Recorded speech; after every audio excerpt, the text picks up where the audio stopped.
Here's a quick look at the E-mini S&P for Thursday, the 14th of January, 2010. Well, we had the big up day yesterday. We're expecting a bit of a consolidation today. It occurred overnight, but then we had a little bit more follow-through again today. And of course, what we're looking at here are the market profiles. This was today, and the volume profile for the regular trading hours. Each one of these has a lettered market profile and a volume profile. What we have here is the overnight session market profile and volume profile, and this is what occurred yesterday on Wednesday when the market had that strong rally higher. So we were looking in the 38 area still for 38, 37, 38 area in here for likely support. It did reach 38.25 overnight, and then of course we had yesterday's high as a known reference area of likely resistance. Overnight the high was not exceeded, as you can see here, compared to the previous day's regular trading hours. We did touch above it today, not by much, and then it did back off, but we had this other high back here at 1148 several sessions ago, so that's actually a more important reference area right now as far as resistance goes. So 48 is resistance and really 38 is support. So that's really the zone we're in now. And it looks like we've probably got some moderate type support in around the 43 area is what it looks like. So we could have some support there. If not, then it's going to come down to 38.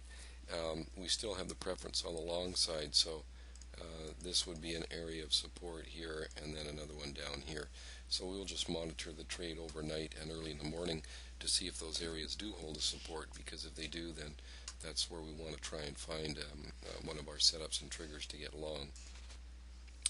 As far as our individual trades were concerned today, you can see that we had a day in the daytime frame that was mostly controlled by sellers. As you see, our filter was mostly red during this day. We did have some opportunities on some deceleration bars here. We had a couple of those trades to get short. Then we had an opportunity. We tried to get long here, but we didn't have the filter to go with us. We did have a short trade here that did bounce against us for a point and before it came down. So not a lot of activity here. A couple of break-even trades as the market was going up here, and some profit on the final trade. 3 ticks in the first half of the position, 1 tick on the second half.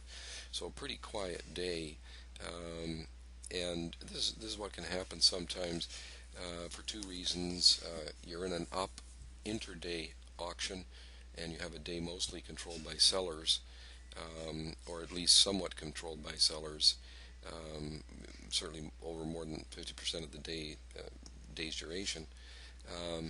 And then you also have a market that had a known resistance area that we were mentioning around the 44 to 45 area, which is where it tested initially when it got up here. That 44.50 area we were looking at as potential resistance. The market got to 46 here. It hit 45 overnight, hit 45.75 early in the day, and then backed off. So we also knew that we had that support a little bit lower down here, so it didn't quite get there, but it was trying to butt up against the resistance. So from that standpoint, the market was a lot more likely to continue higher. It was butting up, touching the resistance, but it could not get down as low as the support. And then it finally did pierce through it here, not in a strong fashion, kind of hovered around here. But I think if we look for some follow-through tomorrow, we could well get it. There is some news tomorrow, although it's not the type that tends to really move the market. But certainly this market could back off. We're really looking at around 43 as a good support. And then the next good support, really, well, you could say today's low, I suppose, and then also around 38, a little bit lower down in around here. So good support 38, 40, and 43, and watch out for this resistance up here 47, and then 48. So that's really a quick look at the market for Thursday the 14th. Thanks for taking the time. Any questions or comments, of course, are always welcome. You can reach us at info@eminidaytrader.com. I look forward to getting those, so send them on over. And that'll be it for today. Thanks for taking the time, and we'll see you again tomorrow.